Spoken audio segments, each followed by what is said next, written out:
Muy buenos días, mis amados hermanos y hermanas. No hay nada mejor que empezar el día con la inspiración de nuestros profetas. Espero te guste mucho este programa. Bienvenidos a Discursos y Profetas de Ven Sígueme con Walter Posada.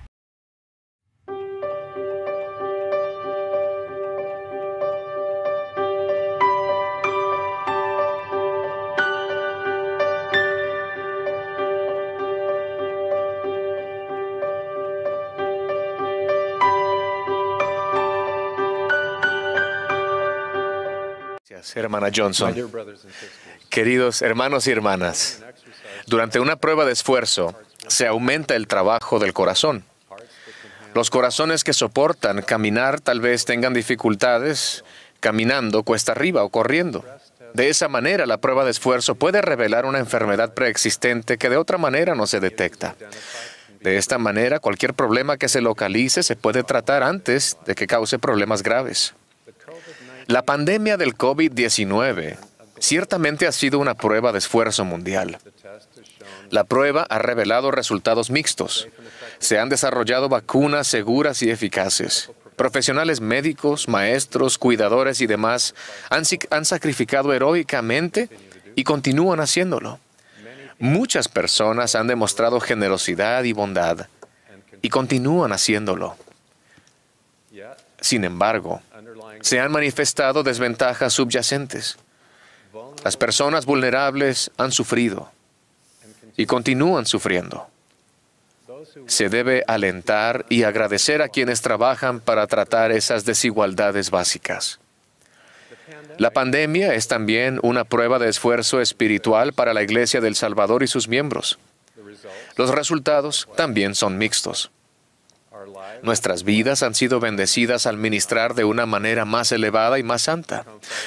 Por el plan de estudios Ven Sígueme y por el aprendizaje del Evangelio centrado en el hogar y apoyado por la Iglesia, muchos han brindado ayuda y consuelo durante estos tiempos difíciles y continúan haciéndolo.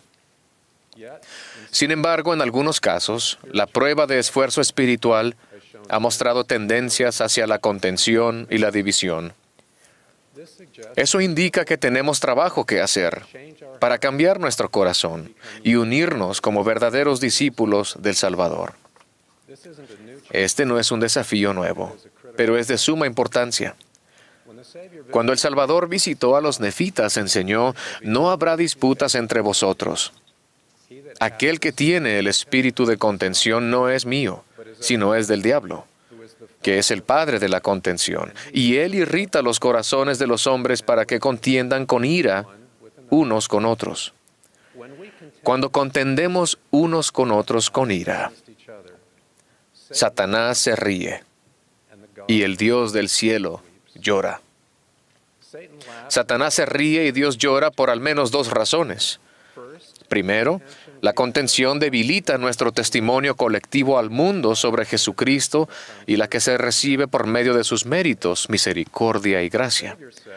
El Salvador dijo: un mandamiento nuevo os doy, que os améis unos a otros. En esto conocerán todos que sois mis discípulos, si tenéis amor los unos por los otros. Lo contrario también es cierto. Todo el mundo sabe que no somos discípulos de Él cuando no demostramos amor los unos a otros. Su obra de los últimos días se ve comprometida cuando existe contención o enemistad entre sus discípulos. Segundo, la contención es espiritualmente malsana para nosotros como personas. Se nos priva de la paz, del gozo y del descanso. Y nuestra capacidad de sentir el Espíritu se pone en riesgo. Jesucristo explicó que su doctrina no era agitar con ira el corazón de los hombres unos contra el otro. Antes bien, su doctrina es que se acaben tales cosas. Si soy rápido para ofenderme, o responder a las diferencias de opinión enfadándome o juzgando, fallo la prueba de esfuerzo espiritual. Esta prueba fallida no significa que yo no tenga remedio, más bien señala que necesito cambiar. Y es bueno saberlo. Después de la visita del Salvador a las Américas, la gente se unificó. No había contención en toda la tierra. ¿Creen que la gente estaba unida porque todos eran iguales? ¿O porque no tenían diferencias de opinión? Lo dudo. En cambio, la contención y la enemistad desaparecieron porque colocaron su discipulado del Salvador por encima de todo. Sus diferencias no se comparaban al amor que compartían por el Salvador y estaban unidos como herederos del reino de Dios. El resultado fue que no podía haber un pueblo más dichoso creado por la mano de Dios. La unidad requiere esfuerzo. Esta se desarrolla cuando cultivamos el amor de Dios en nuestros corazones y nos centramos en nuestro destino eterno. Nos une nuestra identidad primaria común como hijos de Dios y nuestro compromiso con las verdades del Evangelio restaurado. A su vez, nuestro amor por Dios y nuestro discipulado de Jesucristo generan una preocupación genuina por los demás. Valoramos el caleidoscopio de las características, perspectivas y talentos de los demás. Si no podemos colocar nuestro discipulado de Cristo encima de intereses y puntos de vista personales, debemos volver a examinar nuestras prioridades y cambiar. Podríamos sentirnos inclinados a decir, por supuesto que podemos tener unidad, si tan solo estuvieras de acuerdo conmigo. Un mejor método es preguntar, ¿qué puedo hacer para fomentar la unidad? ¿Cómo puedo responder para ayudar a esta persona a acercarse a Cristo? ¿Qué puedo hacer para disminuir la contención y edificar una comunidad de la iglesia que sea compasiva y solidaria? Cuando el amor de Cristo envuelve nuestra vida, tratamos los desacuerdos con mansedumbre, paciencia y bondad. Nos preocupamos menos por nuestra propia susceptibilidad y más por la de nuestro prójimo. Tratamos de moderar y unificar, no nos inmiscuimos en contiendas sobre opiniones, no juzgamos a aquellos con quienes no estamos de acuerdo, ni tratamos de hacerles tropezar. En cambio, suponemos que aquellos con quienes estamos en desacuerdo hacen lo mejor que pueden con sus experiencias de vida. Mi esposa ejerció la abogacía durante más de 20 años. Como abogada, a menudo trabajaba con otras personas que defendían explícitamente puntos de vista opuestos, pero aprendió a estar en desacuerdo sin ser maleducada o enojarse. Podría decirle al abogado de la contraparte, está claro que en este tema no vamos a ponernos de acuerdo. Usted me agrada, respeto su opinión y espero que usted pueda ofrecerme esa misma cortesía. En la mayoría de los casos, eso daba lugar al respeto mutuo e incluso a la amistad a pesar de las diferencias. Incluso los que una vez fueron enemigos pueden unirse en su discipulado del Salvador. En 2006, asistí a la dedicación del templo de Helsinki, Finlandia, para honrar a mi padre y a mis abuelos, quienes habían sido de los primeros conversos de la iglesia en Finlandia. Los finlandeses, incluido mi padre, habían soñado con un templo en Finlandia durante décadas. En ese momento, el distrito del templo abarcaba Finlandia, Estonia, Letonia, Lituania, Bielorrusia y Rusia. En la dedicación me enteré de algo sorprendente. El primer día de su funcionamiento general se había reservado para que los miembros rusos realizaran las ordenanzas del templo. Es difícil explicar cuán asombroso fue esto. Rusia y Finlandia habían librado muchas guerras a lo largo de los siglos. Mi padre desconfiaba y detestaba no solo a Rusia, sino a todos los rusos. Había expresado esos sentimientos con gran pasión, y sus sentimientos eran típicos de la enemistad finlandesa hacia Rusia. Había memorizado poemas épicos que narraban la guerra del siglo XIX entre finlandeses y rusos. Sus experiencias durante la Segunda Guerra Mundial, cuando Finlandia y Rusia volvieron a ser adversarios, no hicieron nada para cambiar las opiniones que él tenía.